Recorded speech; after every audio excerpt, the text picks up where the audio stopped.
Guys, magpapakain tayo ngayon ng aso. Tapos natin magpakain ng aso. Papakain tayo ng aso.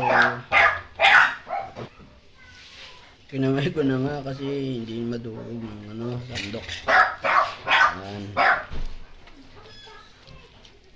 Yan po, nakaabang na po yung iso. Gutom na gutom na. Yan po, pinapakain natin ng sodas.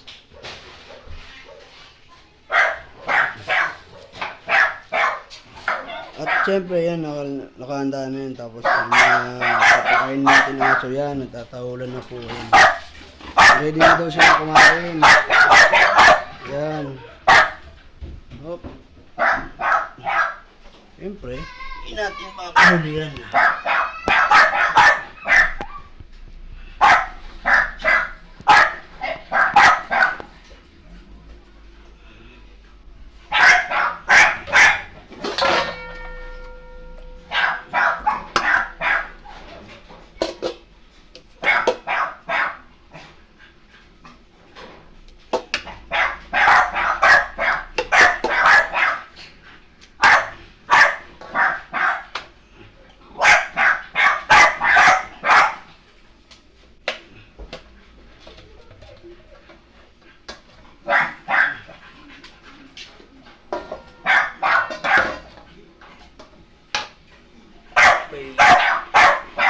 So ayun, tara guys, samahan nyo ako magbigay ng mga pagkain ng aso.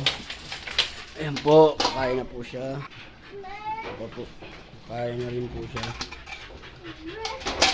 Ayan. Oh, ayan, so guys, nabigyan na po natin silang lahat. Kain na po. Ayan. So siyempre madilim kasi. Ayan, madilim na.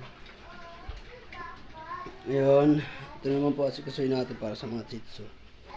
Ulamin daw po nila embutido at saka toyo.